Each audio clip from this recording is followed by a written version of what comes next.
ওয়ার্ল্ডের বিভিন্ন কান্ট্রিতে একটা প্রবাদ বাক্য আছে, বাচ্চারা যখন আগুন নিয়ে দুষ্টামি করে ছোটবেলায়, তখন মুরব্বীরা বলে যে son don't play with fire and মানি।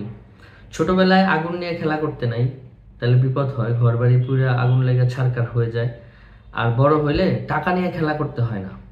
এখন টাকা নিয়ে খেলা করলে বিজনেসের অনেক ক্ষতি হয়, এবং টাকা যদি সঠিক জায়গায় ইনভেস্ট না হয় তাহলে বিজনেস ডেস্ট্রয় হয়ে যায়, ডিজাস্টার হয়ে যায়। সে আপনার কাছে 5 লাখ টাকাই আছে এখন, কিন্তু আপনার 4টা প্রয়োজন আছে বিজনেসে। এখন 4টা প্রয়োজন কিন্তু 4টা অবস্থানে থাকবে। এই 4টার মধ্যে একটা থাকবে খুবই ফায়ার আর্জেন্ট ইমার্জেন্সি, যেটা না করলেই না। আরেকটা থাকবে যে না হয়তো বা পার্শিয়ালি করলে হবে। আরেকটা থাকবে যে না সেটা হয়তো বা 2 মাস পরে করা যাবে। আরেকটা থাকবে হয়তো বা আপনি সেটা 5 মাস পরে করতে পারেন।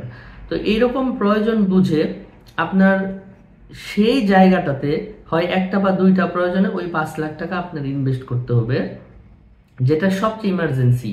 এখানে একটা বিজনেস প্রবাদ বলে যে put your money where your mouth is, মানে তোমার টাকাটা সেইখানেই রাখো যেখানে তোমার মুখ হা করে আছে।